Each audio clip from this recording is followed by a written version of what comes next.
Envoyer des troupes occidentales à la rescousse de l'Ukraine en difficulté, Emmanuel Macron brise le tabou. Il n'y a pas de consensus aujourd'hui pour envoyer de manière officielle, assumée et endossée des troupes au sol. Mais en dynamique, rien ne doit être exclu. Nous ferons tout ce qu'il faut pour que la Russie ne puisse pas gagner cette guerre. Un signal fort à destination de Vladimir Poutine. Grande-Bretagne, Espagne, Pologne, Allemagne, Slovaquie. De nombreux pays européens se sont empressés de manifester leur réticence. Il n'y aura aucune troupe au sol, aucun soldat envoyé ni par les États européens, ni par les États de l'OTAN sur le sol ukrainien.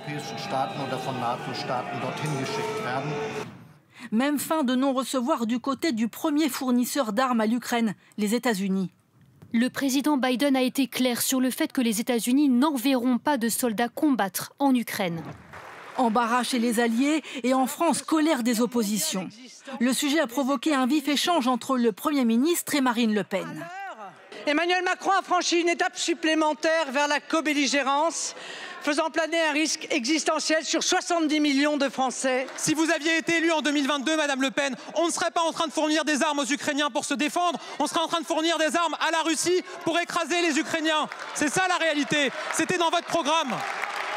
Les Républicains, eux, dénoncent le risque d'escalade avec la Russie. Quand pour la France insoumise, Jean-Luc Mélenchon s'inquiète. L'envoi de troupes en Ukraine ferait de nous des belligérants. La guerre contre la Russie serait une folie, écrit-il. À Moscou, la réaction est cinglante. Toute intervention au sol en Ukraine ne serait pas dans l'intérêt des Occidentaux, selon le Kremlin.